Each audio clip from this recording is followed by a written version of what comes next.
Hello, আসসালামু আলাইকুম। কেমন আছেন বন্ধুরা? আশা করি ভালো আছেন, যে যেখান থেকে ভিডিওটা দেখছেন। আজকে মনটা বেশি ভালো নেই। আমার ফ্যানটি একটা কোম্পানির ফ্যান। পরশুদিন ফ্যানটা ইস্তারি করে ধুলাই করে এনে রাখলাম বাসায়। কালকে জেদ্দা থেকে এক লোক আসলো, আমার রুম পার্টনারের এক বন্ধু। ওই সালের মধ্যে ফ্যানটা চুরি করে নিয়ে গেল।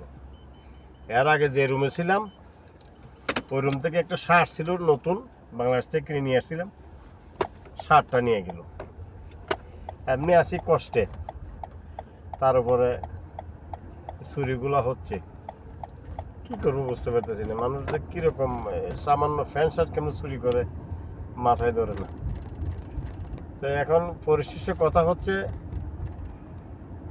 সৌদি আরবে চোর আছে যে, এটা শুনছি। এবং কালকে নতুন একটা শুনলাম, এখানে পকেট মাইরা আছে। বিশেষ করে বাতা এবং হারাতে পকেট মাইরা হয়। মানে এমন পরিস্থিতি হয়েছে দেশটাতে, এক সেকেন্ড নিরাপত্তা নেই আপনার। এক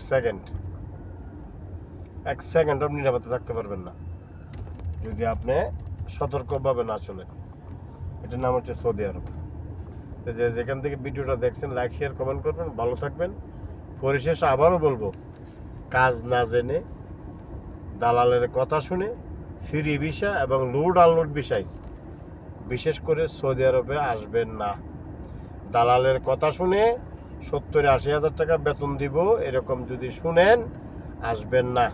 free visa, load unload visa. ভালো থাকবেন সবাই। আল্লাহ হাফেজ।